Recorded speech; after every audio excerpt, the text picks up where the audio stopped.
सर्वात मोठी बातमी आपण पाहतोय। घाटकोपरमध्ये होर्डिंग कोसळलेल्या दुर्घटनास्थळी पेट्रोल पंपला आग लागली आहे। होर्डिंग पडल्यानंतर त्या ठिकाणी रेस्क्यू ऑपरेशन हे सुरू असून होर्डिंग खाली अजूनही काही जण अडकल्याची भीती ही व्यक्त केली जाते।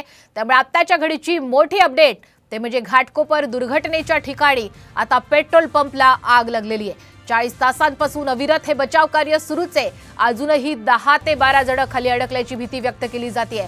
अजूनही काही कार बाईकही या होर्डिंगच्या खाली अडकलेले आहेत आणि सध्या युद्ध पातळीवरती बचाव कार्य ही सुरू असल्याची माहिती मिळते आणि मृतांची संख्या सध्या 15 वर गेलेली आहे। आग विझवण्यामध्ये सध्या यश आलेलं आहे।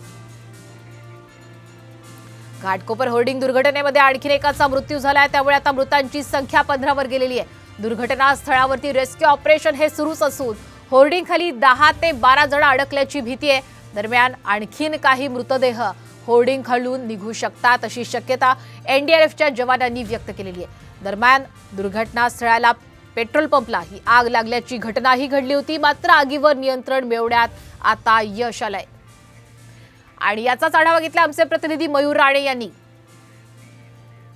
पूर्वी वादळी वाऱ्यासह पाऊस देखील जोरात झाला होता, मात्र त्या पावसाने आणि वादळी वाऱ्यामुळे घाटकोपर रमाबाई नगर येथील जे पेट्रोल पंप आहे त्या पेट्रोल पंपवर एक होर्डिंग होतं, ते होर्डिंग मात्र पडलं होतं। त्यात एकूण 100 जण अडकल्याची भीती मात्र दर्शवली जात होती। मात्र आता तुम्ही पाहू शकता तेच होर्डिंग काढण्याचं काम आता सुरू आहे।